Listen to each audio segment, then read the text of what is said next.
YS Jaganmohan Reddy గారి ఆదేశానుసారం ఈరోజు ఆదోని మాజీ శాసనసభ్యులు గారి ఆధ్వర్యంలో డిఎస్సి 2025 మీద మనం గత 3 రోజులుగా రిలే నిరాహార దీక్షలు చేశాం. అలాగే ఈ రోజున భారీ ర్యాలీ చేయబోతున్నాం. ఎందుకు చేస్తున్నాం అనేటువంటిది ప్రజల పక్షాన నిలబడి పోరాడుతున్నటువంటి పార్టీ ఇది వైఎస్ఆర్ కాంగ్రెస్ పార్టీది. ఈ రోజున ఆ డిఎస్సి 2025లో జరిగినటువంటి డిఎస్సి ఇది ముఖ్యంగా అన్యాయంగా అక్రమంగా నిబద్ధత లేకుండా జరిగినటువంటి ఇది డిఎస్సి నోటిఫికేషన్కు ముందు వారు జీవో నంబర్ 447 అనేటువంటి జీవోలు తీసుకురావడం జరిగింది. ఆ జీవోల ద్వారా గతంలో జీవో నంబర్ 74లో ఉన్నటువంటిది ఆ రోజు ఆ జీవో ఏమంటే 74 పాత జీవో 74లో ఉన్నటువంటి జీవో ప్రకారం 2% రిజర్వేషన్ ఉండేది. అంతేకాకుండా డిఎస్సికి వచ్చేటువంటి వ్యక్తికి ఏదైనా అన్ని రకాల అర్హతలు ఉండి డిఎస్సి కూడా అర్హత సాధించి అందులో పాల్గొనేటువంటి పరిస్థితి ఉండేది. కానీ ఈ రోజున జీవో నంబర్ 447 తీసుకొని వచ్చి ఈ రిటర్న్ టెస్ట్లు ఏం లేకుండా వారిని ఉద్యోగాలు తీసుకోవడం జరుగుతూ ఉంది. అంతేకాకుండా ఆ జీవోలు కూడా అవన్నీ కూడా అంటే ఇవన్నీ సెలక్షన్ అయిపోయాక మళ్ళీ ఆ 2 కూడా జీవోని రద్దు చేయటం జరిగింది. యాక్చువల్గా చూస్తే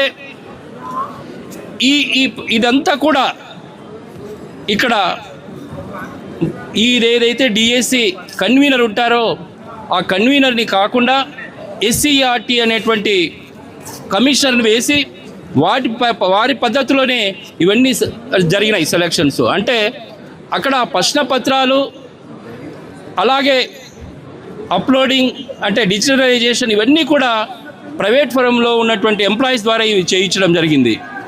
మరి ఇవన్నీ జరిగినాయంటే ప్రైవేట్ వాళ్ళ చేతిలో పోయినటువంటి ఒక వ్యక్తికి నవీనమైనటువంటి వ్యక్తికి వారికి స్టేట్లో ఫస్ట్ ర్యాంక్ రావడం జరిగింది. అలాగే కృష్ణా జిల్లాలో 6వ ర్యాంక్ రావడం జరిగింది. అంటే అది నెక్స్ట్ అంటే ఈడ చూస్తూ ఉంటే వీరికి రావటమే కాకుండా వీరు ఎంతమందికి ఈ ప్రశ్న పత్రాలు లీక్ చేశారో అనేటువంటిది మనకందరికీ డౌట్ వస్తుంది. కాబట్టి దాని మీద మేము సిబిఐ ఎంక్వైరీ చేయమని ఈ రోజున ప్రత్యేకంగా అడుగుతూ ఉన్నాం తప్ప ఎక్కడ కూడా డిఎస్సిలో సెలెక్ట్ అయినటువంటి వారిని మేము వారిని రద్దు చేయమని అడగట్లేదు. కేవలం 16,000 మంది గురించి కాదు. ఈరోజు 427 పోస్టులు ఏవైతే ఉన్నాయో అందులో 383 మంది మాత్రమే సెలెక్షన్ అయ్యారు. వాటి గురించి మేము మాట్లాడుతూ ఉన్నాం. కాబట్టి ఈ కూటమిలో ఉన్నటువంటి నాయకులు కూడా దీన్ని అబ్జర్వ్ చేయాలని ఈ సందర్భంగా కోరుకుంటున్నాం. ఇక చూస్తే ఇంకొక విషయంకి వస్తే ఈ జీవో ఏదైతే 44-47 కరెక్ట్ అనుకుంటే వారు ఎందుకు రద్దు చేశారని మళ్ళీ ఈ సందర్భంగా కూటమిని మేము ప్రశ్నిస్తూ ఉన్నాం. మళ్ళీ తర్వాత అది అయిపోయిన వెంబడే 56వ జీవో తీసుకొని రావడం జరుగుతూ ఉంది. సో ఇవన్నీ కూడా అక్రమంగా ఇవన్నీ జరిగినాయనే ఉద్దేశంతోనే ఈ రోజున మా వైఎస్ఆర్ కాంగ్రెస్ పార్టీ రాష్ట్రం మొత్తం మీద ఈరోజు ఈ రకమైనటువంటి ప్రజల పక్షాన్ని నిలబడి పోరాడుతూ ఉన్నాం. 56 జీవో కూడా మళ్ళీ ఇదే కంటిన్యూ చేసిన ఇప్పుడు మళ్ళీ డిఎస్సిలో గతంలో 74 జీవో ఏదైతే ఉందో అది ఇప్పుడు 56వ జీవో తీసుకొచ్చి యాజ్ యూజువల్గా చేయటం జరుగుతాం. అంటే వాళ్లకు ఏ విధమైనటువంటి నిబద్ధత లేదు అనేటువంటిది ఈ సందర్భంగా కూడా మనకు తెలుస్తూ ఉంది. ఇంకో రకంగా చూస్తే ఈ రోజున రాష్ట్రంలో ఉన్నటువంటి బడుగు బలహీన వర్గాల పిల్లలకి ఫీజు రియంబర్స్మెంట్ అనేటువంటిది ఈరోజు వరకు ఇవ్వలేని పరిస్థితి ఈ కూటమి ప్రభుత్వానికి. అంటే మనకు గతంలో ఉన్నటువంటి మాజీ ముఖ్యమంత్రి వైఎస్ జగన్మోహన్ రెడ్డి గారు ప్రతి 4 నెలలకు ఒకసారి 3,300 కోట్లు రిలీజ్ చేసేటువంటి పరిస్థితి. మరి ఈ రోజున 7 క్వార్టర్లది వారు ఇవ్వాల్సినటువంటి పరిస్థితి రామారామి 10,000 కోట్లు ఇవ్వాలి. అంతేకాకుండా వసతి దీవెన అనేటువంటిది కూడా మనకు రావాల్సినటువంటి పరిస్థితి. అంటే అది కూడా 6,400 కోట్లు రావాలి. వీటన్నిటి కావాలని చెప్పి మేము ఈ రోజున రిలే నిరాహార దీక్షలు పోరాటాలు చేయటం జరుగుతూ ఉంది. అంతేకాకుండా ఈ రోజున చూస్తే నిరుద్యోగులకు ఆ రోజున వారు పెట్టినటువంటి మేనిఫెస్టోలో సూపర్ 6, సూపర్ 7 అయినటువంటి మేనిఫెస్టోలో ప్రతి నిరుద్యోగికి 3,000 రూపాయలు ఇస్తామని చెప్పడం జరిగింది. లేదా 20 లక్షల ఉద్యోగాలు ఇస్తామని చెప్పడం జరిగింది.